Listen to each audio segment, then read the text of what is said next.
all I can say is, as far as the Batman and Matt Reeves Batman sequel, if that movie makes all the money in the world, plans will change. What's going on, guys? I haven't done a video in a while, so I decided to do one today, kind of recapping everything that happened this week, including Creature Commandos last episode, and actually the entire season. And also I'm going to talk about some new stuff about Superman, and of course the drama surrounding the DCU Batman, Matt Reeves, and Andy Muschietti. So I'm going to leave everything timestamp below so that way you can just skip ahead and watch it. Make sure to subscribe if you haven't, if you're new here. But let's get into this. So the last episode, Creature Commander, aired this Thursday. I watched it. Listen, the bride is the MVP. This is all the bad things I'm gonna say about this show. You're welcome. Yeah, this show was really good. I was not expecting this show to be this good. I actually am a sucker for animation, so I kind of biased because I love animation. But this was well put out. It was a show that would give you a little bit of information about all these characters. Some of the backstories were changed a little bit, but it was done to service the story. So I was fine with it. He had kind of a tragic ending, but a badass ending at the same time. So it was kind of along the lines with the Suicide Squad, with the whole thing with Rick Flag, spoiler alert, Jr. dying, and then at the end, and then Bloodsport taking a shot at Peacemaker. So it was kind of a similar situation. But yeah, I thought it was pretty good. I don't want to spoil it for you. So if you haven't watched it, go and give it a shot. It was a really good season. And it's right now, sitting at 95% on Rotten Tomatoes. So if you care about that score, there it is. It has a great score for an animated series. I think it's still number one on the platform on Max. So yeah, just go and give it a shot if you haven't. I highly recommend it. I like the twist at the end. I like some of the stuff that was shown at the end that I don't want to get into it. But I was surprised and pleasantly surprised with some of the stuff at the end. All right, so the next thing we have is a new image from David Corenswet as Superman. This came out today. I think it was in a newspaper. I'm not entirely sure which one it was, but it gives a really good shot of Corenswet looking very Superman-y. Listen, I know he's gonna get a second suit. I don't know if it's by the end, by mid section of the film, because when you look at this image here in comparison, you can see that it has that red trimming around it, so it's definitely a different ass. I don't know if the texture looks the same. I don't know. We keep revisiting this, but I know it is a thing that's been heavily discussed. And yes, he does get a second suit at the. I don't know if it's at the end or the beginning or the middle, but this suit is definitely. It has a different trimming around the ass. I don't know if they did this design just to throw off the sand, or I don't know. But even the material here looks a little bit more rubbery in comparison to this. Well, it's the same pattern. But anyway, listen, I like it. Some people are saying that it's too much light, but this is supposed to be, the tone of the film. The film is supposed to be bright. It's supposed to be hopeful. It's supposed to be more welcoming to everybody, young, adults, and old. So yeah, so they are going for that bright, optimistic look that Superman embodies. I think this dude was born to play that role. The more I see him, the baby blue eyes, the suit, the black hair. All right, so another news, THR posted this today. Warner Brothers discovered to use Puppy Bowl for Superman marketing. Listen, the marketing is already taking off. The minute that trailer dropped, we haven't gotten a lot of information. It's because I got a feeling that it's a combination of a lot of things, and some of them are not good, especially with what's going on with the LA forest fire. Well, not forest fire, but everybody's home. A lot of people are losing their homes, including a lot of people in the industry. And I think that kind of put a hold on a lot of things. But today it was revealed that they're going to do a Puppy Bowl. Puppy Bowl is like it's this little event that they do for rescue dogs, that they do it every year on the same day that the Super Bowl takes place. I think they do it early in the day, so that way people can donate or encourage people to to donate or adopt a puppy.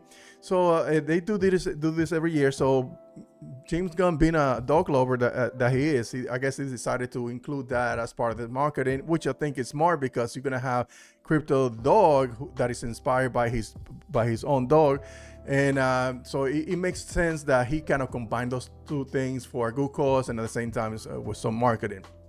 So let's go into what the report actually says. So Warner Brothers Discovery is using one of its temple animal annual event in a major marketing push for the biggest film of the year. It is the biggest film of the year, the most anticipated film of the year, by the way.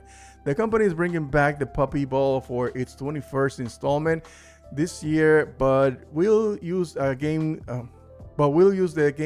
to bolster its upcoming DC film Superman, which is meant to jumpstart James Gunn and Peter Safran's new DC cinematic universe.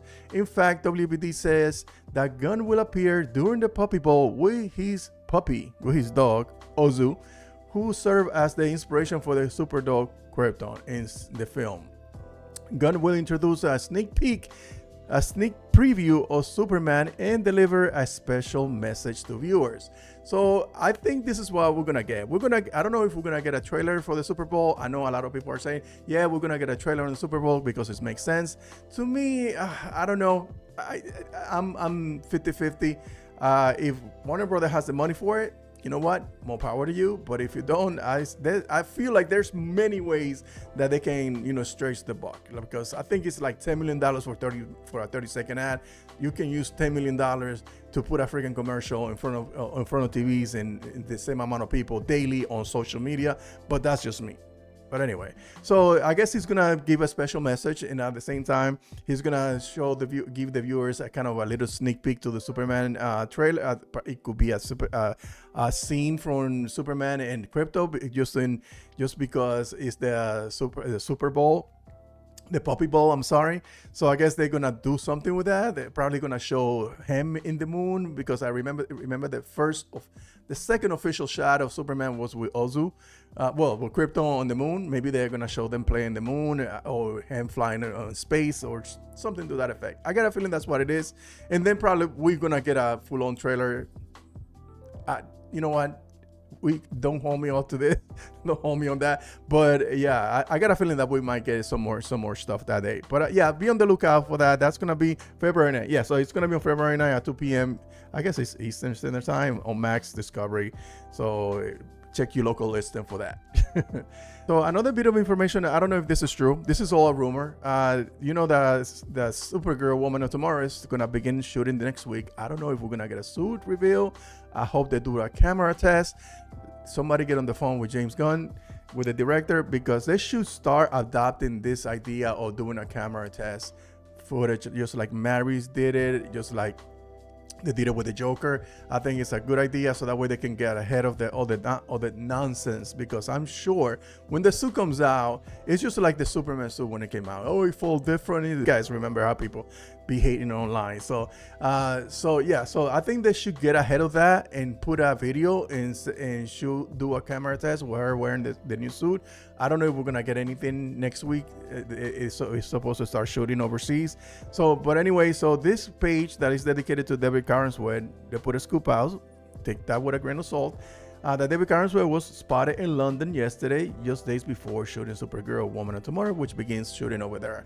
So I don't know. Maybe this movie is supposed to take place after Superman comes out.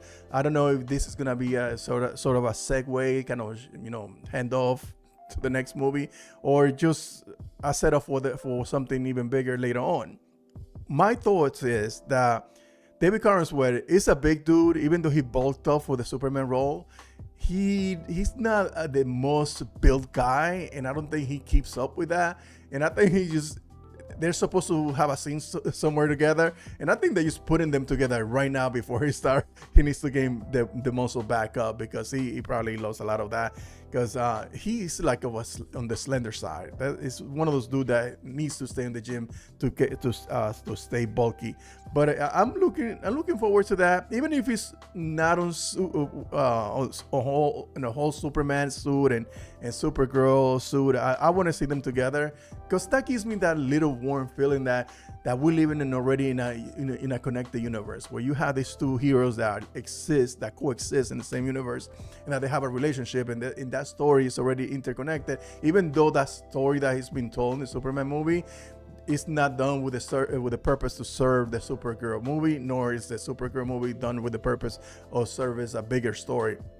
I think it's a self-contained story, and I just like the idea that that there is a universe spinning like that. I want to see even like when you saw Creature Commandos, that you saw Batman silhouette. You know that Batman is out there. You know that Superman is out there. You know that there's a Wonder Woman out there. So it's just a good idea. It's a good thing to see, and I want to see some of that when I see the Superman film. Not only that I want to see, okay, the superheroes and all that stuff, I want to see something that tells me there is a Batman.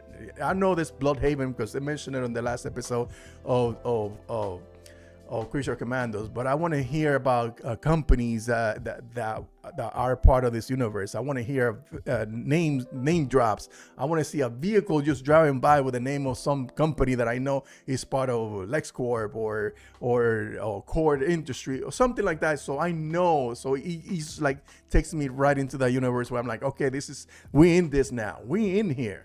So yeah, I'm looking forward to this. This is exciting. I hope it is true. I hope it's true. I hope he makes a cameo in the film, whether it's end credit, mid credit, or something just mundane where they just had a conversation because they're cousins. They're always talking to each other. That's what they do. So let's hope this is one of those rumors that are actually true. All right, so let's get into this Matt Reeves drama. I did a video and I deleted it right away because I was like, you know what? Let me just like break it down. Let me think about this and not go off the rails, because I feel like I went off the rails a little bit. So I kind of was like, I was looking at the videos like, let me reel it in, get rid of that, and then I do a recap. So I like the way that he asks questions because he's a very crafty individual. And he presses, but he presses in a nice way, but in a very smart way, that where the person who he asking the question doesn't feel too pressured to answer the question, but at the same time, it's a very good hard question that you cannot navigate too far off from giving that person a straight answer. And last thing for you, I spoke to James Gunn recently, and I asked him, obviously he talked about, letting you do your Reeves verse on his own. And I did ask him, have you contemplated recently integrating Rob into the DCU? And he said, they've talked about it because you talk about everything. Sure, yeah. What's your attitude about that at this point? I like the way that he asked that question. It really comes down to whether or not it makes sense. And, I think what's been great is there was really a kind of a story that I wanted to tell. We're calling the epic crime saga and all of that, which is the thrust of what we wanted to do. And it's been important to me to be able to play that out. Right. And, James and Peter have been really, really great about that. And they're So this is where it gets interesting. It was Matt Reeves' idea was to finish his epic crime saga. No, I have an idea. This is what I came on board for, and I want to see it through. And I think that was in good faith. What James Gunn said. Okay, you know what? You can do it. Help me out with the Arkham series. Let's do a Penguin series, and at the same time, help me with these other projects that I'm working on that are Batman centric. So he agrees. He stays on board. He's doing his sequel, and James Gunn and Peter Safran are supportive of that. Now, this is where it gets interesting. letting us do that, and what the future brings, I can't really tell you. What the future brings, I can't really tell you. And he's actually, telling the truth. This is Hollywood. Anything can happen. I'm not saying this is what's going to happen. I would prefer, trust me, I would prefer those universes to be kept separate. James Gunn has repeated multiple times that he's not interested on merging that universe or bringing Robert Pattinson into the DCU. And to me, it feels that it's the smartest thing. It's the smartest thing to keep those universes separate. Let him finish and then introduce your Batman. I know it's gonna be difficult. It's gonna be a long way, and that's the conundrum. That's the issue. That's the drama. That's the problem that I've seen since day one. I'm like, when are we gonna get the Batman buried in the bowl? When are we gonna see the DCU Batman? Because Matt Reeves is telling a story. Matt Reeves is notoriously for taking his time to put his work forward, and I think that's why it's hurting the DCU, and I think it's putting James Gunn in a difficult position. It's putting James Gunn and everybody involved in a difficult position, because what does James Gunn do? Do I wait for you for 2030 to finish your trilogy, or do I say, pull the trigger and say, finish this one, let me bring the DCU Batman, or finish this one, and then I'm gonna bring Robert Pattinson to the DCU. Nobody knows what's going to happen, and that's what he's saying. I don't know. We don't know what the future brings, because in reality, I don't think anybody in any of those parties involved know what's going to happen. What if the Batman sequel makes over $1 billion?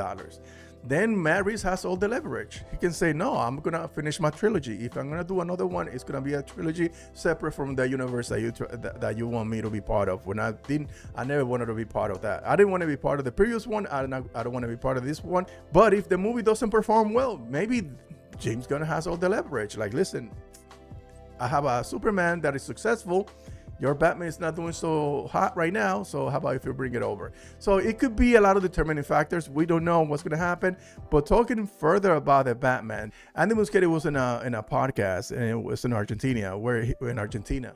Did I pronounce that right? Anyway, so where he talked about the Batman Brave and the Bold, he said, as everybody knows, the Batman feature in the Brave and the Bold will belong to the DC universe. It's quite obvious that Matt Reeves' Batman is not part of the new universe.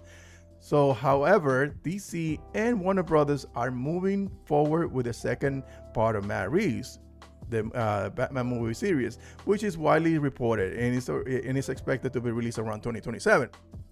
So he's saying, listen, my Batman is not gonna be this guy. It's not gonna be Robert Pattinson, which I'm like, okay, good. Finally, we're getting somewhere. And then he said this means that the next Batman movie will take some time before this he sees the day of light. And this is why it's so hard to talk about this subject, because it's like so many conflicting reports.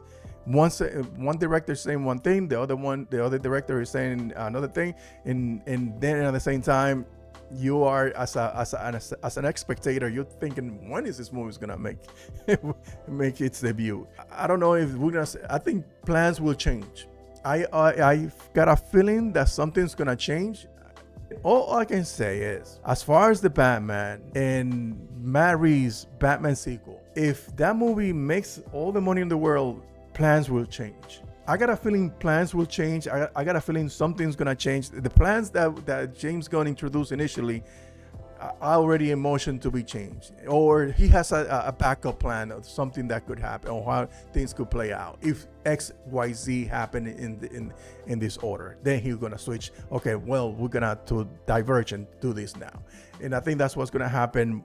If the you know what, I should have done a live stream to talk about this, because yeah, it's a little bit complicated to talk about it. So this means that the next Batman movie will take some time before it sees the light of day. Releasing two Batman films simultaneously, yes, will be counterproductive.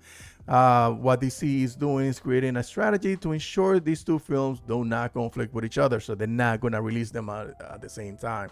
So even if they allowed Matt Reeves to do his third movie, when is he gonna start casting? When he's gonna start pre-production? Who's writing this film? Is anybody really writing this film? Like, there's a lot of question marks over this movie. So like, I got a bad feeling about this Brave and the Bold film. And you know me, I try to be optimistic as much as I can when it comes to the DC stuff, but I always wanted to keep it 100 with you guys. I want to be objective about this conversation that I have. I just don't want to be overly negative. All right, so let's see. So what else he said? He said also in the interviews, they said that there are good intentions for now. The studio wants to do the film with me, and I want to do it as well. We are talking about ideas and about the story and tone. Now, when he talked about that, because he said that on a different podcast, in the same podcast, he said that he hasn't spoken to James Gunn in almost a year. Like, the last time that he spoke to James Gunn was before he started filming the Superman film. I don't know if that's a red flag, but having the CEO not speaking to your director for a film that he's been hired or given I guess a good faith given the movie to direct an entire year not speaking to him, that's a red flag. I'm sorry, that's a little bit concerning. I hope I'm wrong about this because I really like Andy Muschietti. I think he will do a great, fantastical Batman, which is something that I have an issue with. That if they bring the DCU, if they bring Robert Pattinson into the DCU, we're not gonna get a fantastical Batman, and that's upsetting because I wanted this Batman to be a fantastical Batman. Because how could you be this dude, this emo guy in the whole Justice with Superman and Green Lantern, and it just doesn't make any sense. So I hope that he goes back into his groove, and James Gunn links up with him and gets things back rolling and gets things back in motion. And this is the podcast where he actually said what he said, that he hasn't spoken to James Gunn in over a year. Let me put this closed caption. I'm gonna translate it also. See, at this point, he's asking him about, have you seen the trailer? They're talking about Superman. They're talking about the Superman movie. They're not talking about the Batman or anything related to the Batman. So he's saying that he wanted to see the movie. He wants to see the movie, meaning the Superman film. And then he asked, the interviewer asked him, hey, have you spoken to Gunn? And he said, no, I spoke to him before he began shooting the film. Él me contó algunas cositas de la película, pero no. Okay, so see, like, to me, this doesn't sound like it's all negative, because he said that he's asking Andy, hey, did you speak to James Gunn? Did you guys talk about this? Not specific about the story, but the tone, the three things that are indication that are part of the universe, all the things that he actually wants you to do with this film as part of the new DCU. And that's when Andy said, yes, I did speak to him about that. Even though it was almost a year ago, I did speak to him about that, but I cannot get into it. So they spoke about in detail about certain things, the tone of the film, what he wants for this DCU Batman, and all those things that you will discuss with your director. So he's just saying, we have those conversations you have to have, so that way you have a direct, a clear vision of how how the director is supposed to approach the film.